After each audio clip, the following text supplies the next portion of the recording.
Sachin police station વિસ્તારમાં આ station road ના બજાર છે, જેમાં એક આપણા શ્રીજી જ્વેલર્સ કરીને રોડ ઉપરના એક જૂના દુકાન છે.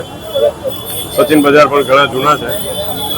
ત્યાં એક થોડા દિવસ પહેલા બનાવ બનવા પામેલ હતા. 4 ઈસમો હથિયાર ધારણ કરીને આ શ્રીજી જ્વેલર્સ દુકાનમાં લૂંટ કરવાના ઈરાદે ત્યાં આવેલા હતા અને જે લૂંટ કરવા ઈરાદે આવેલા આરોપીઓ દુકાનમાં પ્રવેશી અંદરના જે સોનાના જે માલમત્તા હતા એના લૂંટ કરે છે.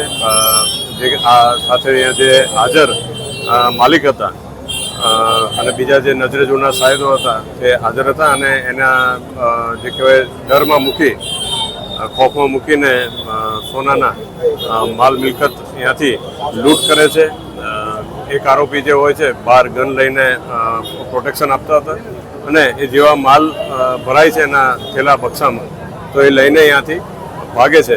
દરમિયાન બાજુની જે દુકાન હતા જે ફરિયાદીના ભાઈ થતા હતા આશીષભાઈ, તે પોતે આખા જે બનાવ હતા એ પોતાની દુકાનમાં સીસીટીવીમાં જોઈ શકતા હતા અને એને ખ્યાલ આવ્યા હતા કે ભાઈ આવા કોઈ ઈસમો આપણા બીજી દુકાનમાં ઘૂસેલા છે, જેથી કરીને હિંમત દાખવી અને એના સામે પ્રોટેક્શનમાં બહાર જે લોબી હતા, ગેલેરી છે નાના એવા, ત્યાં આવીને ઊભા રહી જાય છે અને ખૂબ હિંમત દેખાડે છે. જ્યાં આ આરોપીઓ પોતે કામ થઈ ગયેલા હોય, ભાગવાની ફિરાદમાં હોય, જેથી એક ગલીમાં એના જે ગેલેરી છે ત્યાં આ બે સામસામે થઈ જતા સંઘર્ષ થાય છે, ઝપાઝપી થાય છે, જેમાં આ લોકો ફાયરિંગ કરે છે, જેમાં આશીષભાઈ ખૂબ ગંભીર થઈ ગયેલા હોય છે એના જે ફાયરિંગના લીધે અને તે પડી જાય છે અને આરોપીઓ ત્યાંથી ભાગે છે.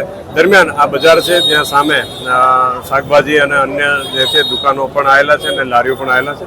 ત્યાંથી એક નાઝીમ કરીને ભાઈ જે હોય છે એ અને જે દુકાનમાં હાજર એક ઈસમ જે છે રોહિત, એ હાજર હતા. એ 2 જણા પણ હિંમત દેખાડીને પાછળ ભાગ્યા હોય છે.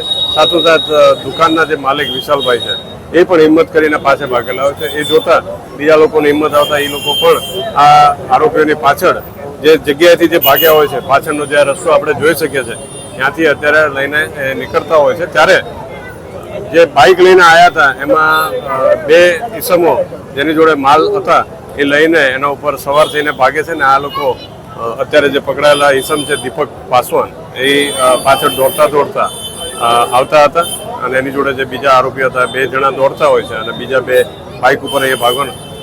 અને આપણે જગ્યા અત્યારે જોઈએ છે જે ટ્રાન્સફોર્મર પાસે, ત્યાં પબ્લિક ખૂબ ભેગા થઈ ગયા હતા, ખૂબ હિંમત એ લોકોએ દાખવી અને જે આરોપી હતા દીપક પાસવાન એને પકડી પાડેલા હતા, જેને અહીંયા પબ્લિક તરફથી ખૂબ સંઘર્ષ કરવાના થયા અને એ જે પડી જતા દીપક પાસવાન જે કહેવાય કે ભાઈ પોલીસના હાથમાં આવી ગયેલા હતા.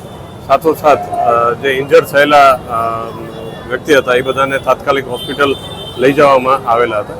આજ રોજ આ બનાવ અનુસંધાને સ્થળ ઉપર પકડાયેલા જે આરોપી છે દીપક પાસવાન, એને 7 દિવસના નામદાર કોર્ટ તરફથી રિમાન્ડ આપવામાં આવેલા છે પોલીસને, જેથી તપાસ તજવીજ મુદ્દાસરની હાલમાં ચાલી રહેલા છે.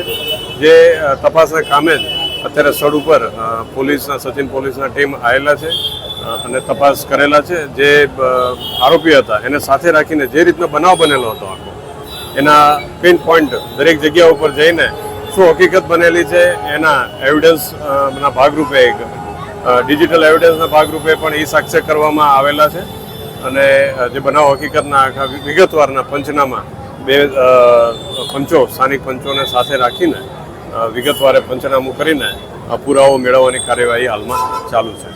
ફરાર જે આરોપી છે એનો કોઈ નામ જી એટલે હવે જે છે અત્યાર સુધીની તપાસમાં જે કહેવાય કે ભાઈ